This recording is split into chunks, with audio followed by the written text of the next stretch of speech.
Haleluya. Shalom saudara, apa kabar hari ini? Bersyukur kita bisa berjumpa kembali lewat renungan harian dan saat teduh kita. Hari ini saya ingin sharing buat setiap kita saudara, dan saya berdoa supaya apa yang saya sharing buat setiap kita hari ini bisa menjadi berkat dan menguatkan setiap kita. Sebelum kita sama-sama mendengarkan firman Tuhan, mari sama-sama kita berdoa.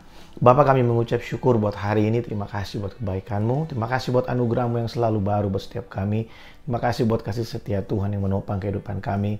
Kalau kami boleh ada sampai hari ini Tuhan, kami tahu ini semua adalah pekerjaan Tuhan, kasih Tuhan yang ada dalam hidup kami, yang memampukan kami, sehingga kami boleh ada hari ini. Tuhan, terima kasih buat saat ini kami akan memberikan waktu kami membuka hati kami bagi Engkau. Mari Engkau berbicara buat setiap kami, sampaikan isi hati-Mu, tegur kami Tuhan, kuatkan kami, biar kami terus mengenal Engkau, semakin mengenal Engkau, dan kami semakin dikuatkan dalam pengiringan kami kepadamu. Makasih Tuhan Yesus. Allah Roh Kudus, mari urapi kami dengan roh hikmat dan wahyu, urapi hamba-Mu, biar setiap perkataan yang keluar adalah perkataan Tuhan buat setiap kami hari ini. Terima kasih Tuhan, dalam nama Yesus kami berdoa. Amin. Saudara, hari ini saya ingin sharing dari Yohanes pasal yang ke-15 ayat yang ke-16. Di sana firman Tuhan berkata, ada satu perkataan dari Yesus yang sangat memberkati, dan ayat ini adalah ayat yang sangat luar biasa buat saya secara pribadi dan sangat memberkati saya. Karena di sana firman Tuhan berkata begini, bukan kamu yang memilih aku, tapi akulah yang memilih kamu supaya kamu menghasilkan buah dan buahmu itu tetap, sehingga apa saja yang kamu minta kepada Bapa atas namaku, dalam namaku, diberikannya kepadamu. Kalau kita boleh percaya kepada Tuhan, kalau kita boleh mengenal pribadinya, kalau kita boleh menjadi murid-muridnya, kalau kita boleh menjadi umatnya, itu adalah pemilihan Tuhan buat saya dan saudara. Bukan kita yang memilih Tuhan, tapi Tuhan yang memilih kita. Mungkin saudara bertanya kepada saya, gimana sih caranya Tuhan memilih kita? Bagaimana caranya Tuhan memilih kita? Sedangkan kita mungkin dari kecil sudah menjadi orang percaya, orang tua kita adalah orang Kristen, atau mungkin kita merasa bahwa kita yang memilih Tuhan, kita yang berusaha mencari Tuhan. Nah saudara, saya ingin kasih tahu buat setiap kita bahwa Roh Kudus itu mengerjakan segala sesuatu dalam kehidupan kita, dalam proses pemilihan Tuhan dalam kehidupan kita. Saudara harus tahu bahwa yang meletakkan kerinduan dalam hati kita untuk kita bisa mencari Allah, itu adalah karya Roh Kudus. Roh Kudus membawa kita, memberikan kerinduan dalam hati kita. Sebelum kita mengenal Allah, sebelum kita pergi ke gereja, mungkin saudara bukan berasal dari orang tua, dari keluarga yang Kristen. Sebelum engkau punya kerinduan untuk datang mencari Tuhan, Roh Kudus memberikan kerinduan itu dalam hatimu, sehingga engkau punya satu pertanyaan, ada satu kerinduan dalam hati untuk mencari pribadi Tuhan, untuk mencari pribadi yang bisa menolongmu, untuk mencari pribadi yang bisa memberkati engkau. Mungkin pertemuan kita, perjumpaan kita dengan Tuhan diawali dengan mujizat, diawali dengan pertolongan Tuhan. Tapi tidak berhenti sampai di sana. Roh Kudus yang menolong kita untuk kita bisa mengenal Tuhan, Roh Kudus yang sama akan menjamin bahwa kehidupan kita di dalam Dia akan terus bertumbuh. Semua kehendaknya dalam kehidupan kita itu akan terus terlaksana. Tujuan Tuhan memilih saya dan saudara untuk menjadi orang-orang percaya, untuk menjadi murid-muridnya, adalah supaya kita menghasilkan buah, dan buah itu tetap ada dalam kehidupan kita. Menghasilkan buah adalah melakukan kehendak Bapa dalam kehidupan kita. Firman Tuhan berkata, kamu adalah murid-muridku kalau kamu melakukan segala perintahku, kalau kamu melakukan segala firmanku, kalau kamu melakukan apa yang diperintahkan Bapa kepadamu. Saudara, setiap kita diangkat Tuhan, dipilih Tuhan menjadi muridnya, supaya kita menjadi pelaku-pelaku firman.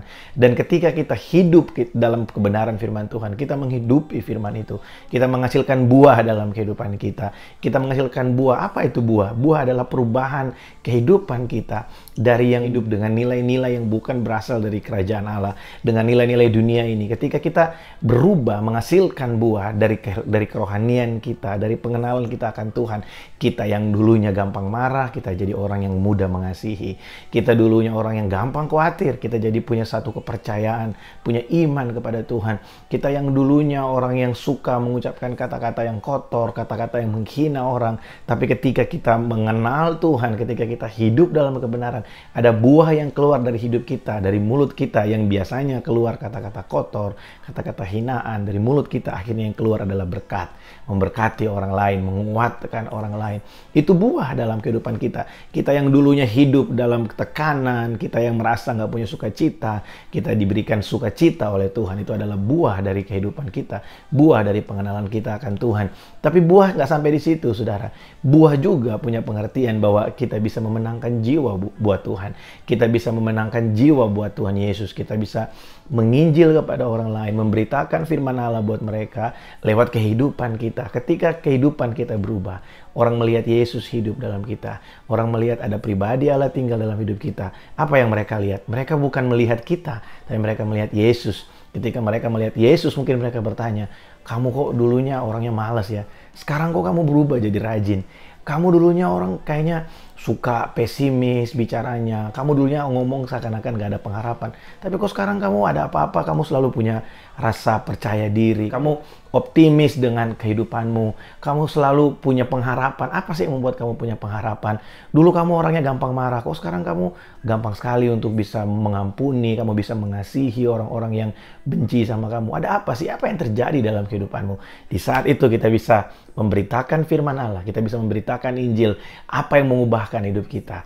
Apa yang menghasilkan perubahan dalam hidup kita. Di situ kita bisa menceritakan Yesus buat mereka, dan akhirnya kita bisa membawa jiwa. Itu adalah buah dari kehidupan kita untuk kemuliaan Allah. Nah, saudara, firman Tuhan berkata, ketika kita menghasilkan buah, maka apa saja yang kita minta kepada Bapa atas nama Yesus, dalam nama Yesus diberikan kepada kita. Apa maksudnya? Yesus ingin kasih tahu buat saya dan saudara bahwa segala sesuatu yang kita minta kepada Bapa dalam nama Yesus untuk melaksanakan kehendaknya, untuk menghasilkan buah atau untuk mempermuliakan namanya, segala sesuatu yang kita minta untuk mempermuliakan Bapa di sorga akan diberikan kepada kita di dalam nama Yesus.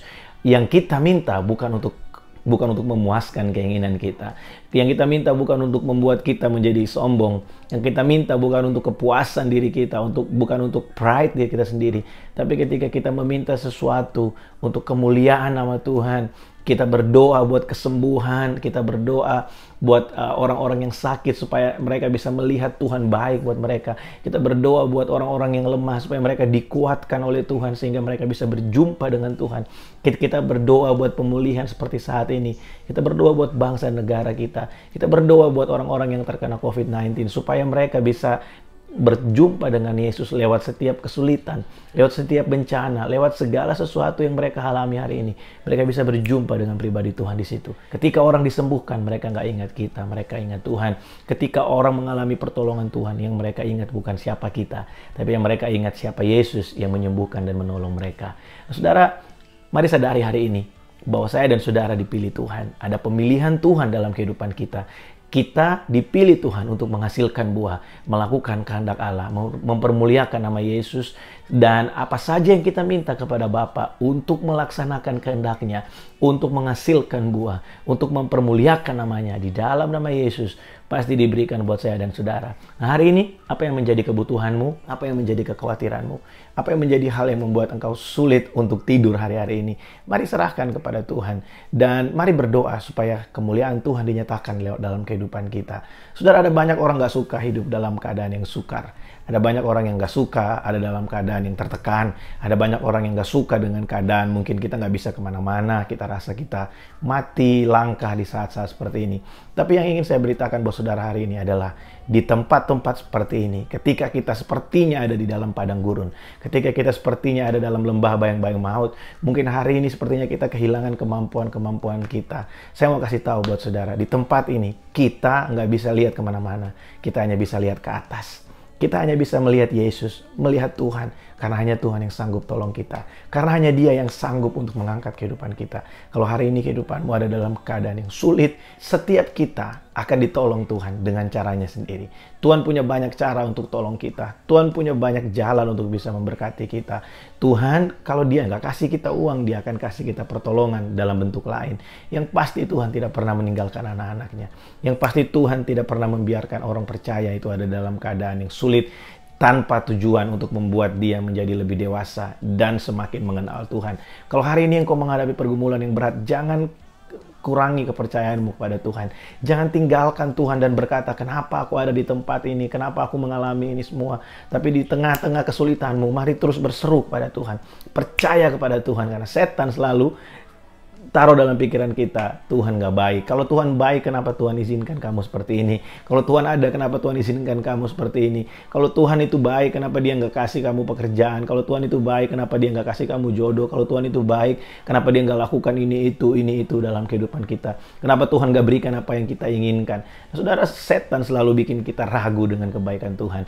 Tapi ada kabar baik buat saya dan saudara hari ini. Dalam keadaan yang sulit sekalipun, seperti Raja Daud berkata, sekalipun aku ada dalam lembah kekelaman, aku tahu engkau beserta dengan aku. Penyertaan Tuhan itu ada buat kita di tengah-tengah keadaan yang baik dan di tengah-tengah keadaan yang tidak baik sekalipun. Tuhan ada buat kita, dia menyertai kita, dan dia mau lewat kehidupan kita berbuah.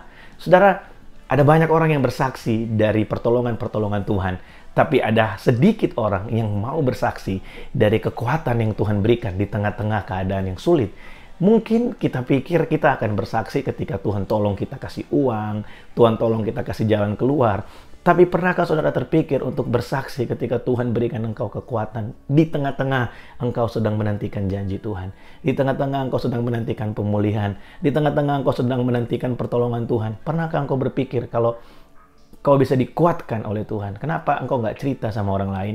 Mungkin mereka juga perlu kekuatan yang sama. Mungkin mereka sempat meragukan Tuhan. Tapi ketika kau bagi kesaksianmu, ketika Anda memberikan cerita bagaimana Anda dikuatkan, apa yang Anda renungkan sehingga Anda dikuatkan, itu akan memberkati orang lain dan menguatkan mereka. Saudara, hari ini saya dorong setiap kita, sebagai orang-orang pilihan Allah, mari kita melakukan firman Tuhan. Karena dia pilih saya dan saudara untuk menjadi pelaku firman. Dia pilih kita untuk menghasilkan buah. Dan apa yang kita hasilkan itu tetap ada dalam kehidupan kita. Tuhan Yesus memberkati.